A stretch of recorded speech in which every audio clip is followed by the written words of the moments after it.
Hey guys, TP West here, and as you can see, there's a wither in my world. What kind of contraption do I have for you today, you may ask?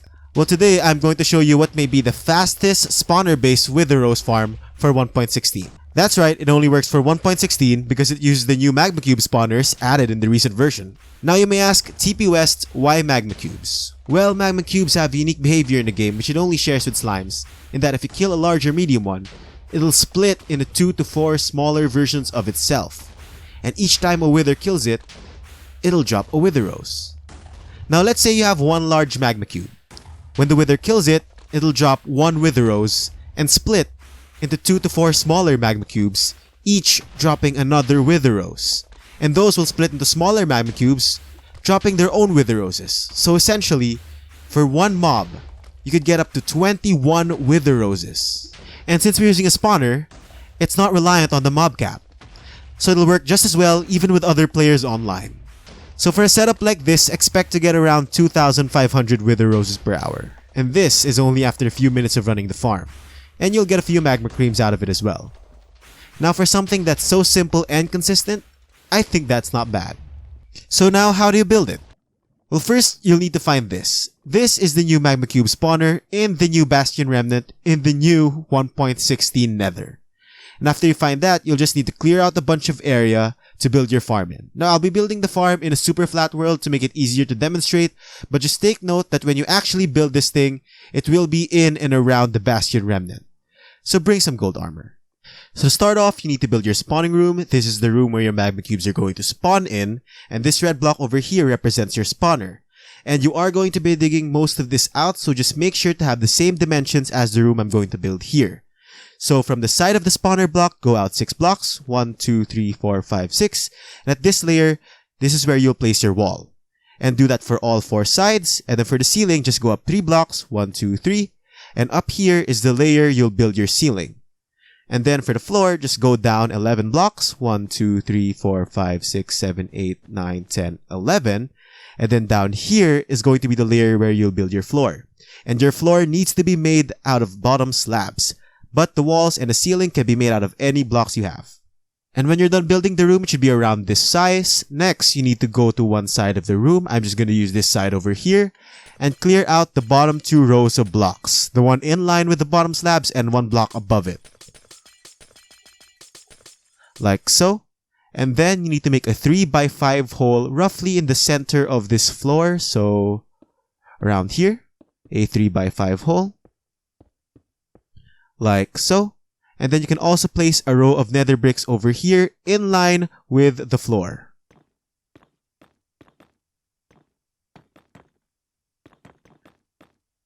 There.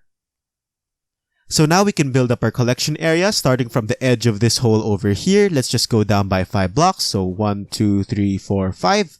And pointing into that block, place a hopper. Get rid of these blocks over here. Then create a 4 by 5 floor of hoppers all pointing into this hopper over here. And this floor of hoppers needs to be aligned with this hole plus these nether bricks over here. So let's just create that right now. A 4 by 5 floor of hoppers. And now we can just place a chest here to collect all of our drops. Then we can continue building up our nether brick fence by placing fence all around the hoppers like this.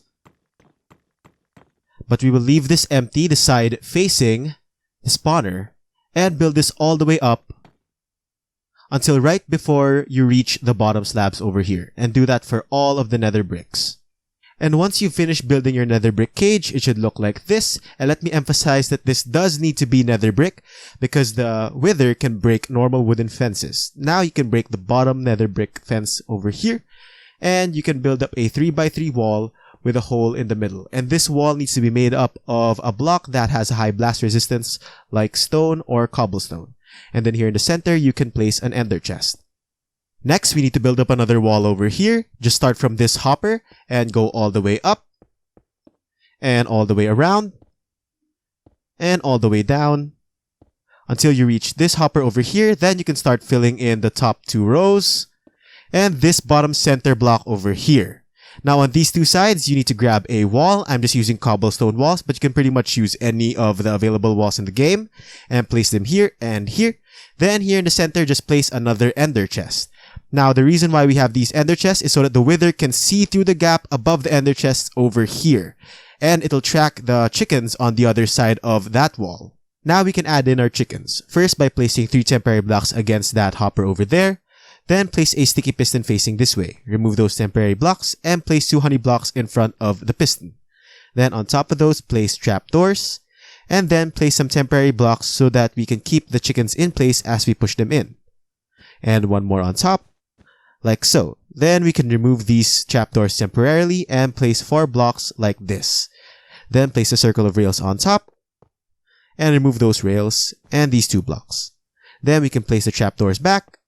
And now we can summon in the chickens. I'll be using chicken spawn eggs, but if you're doing this in survival, of course you'll be using normal eggs and wait for one to spawn.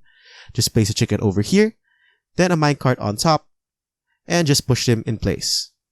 Like so. Then do the same for another chicken on this side. And push him in. Like that. Then we can remove these temporary blocks over here. Then just place a glass block on top of the piston. Then a lever over here. Then if we activate this lever, those chickens should shift positions. Now I almost forgot, since we are building this in the Nether, we need to spawn proof these blocks up here, so just place some slabs on top of those. And now we can place in our iron golem that will attract the Magma Cubes down into this hole. So just place a glass block 1 block away from the slabs over here. And you can spawn in your iron golem on top. Just like so. And surround him in fence so he does not escape. Just surround him in more fence. Just like that. Next, we are going to build the wither containment. From this block over here, go 1 block down and 3 blocks out. And we will build a diamond shape out of blocks over here. Then from this center block, go 2 blocks underneath, 1, 2. Then just destroy the blocks in the center except for the bottom block. And in line with the center up here, just go down 2 blocks and place a top slab over here.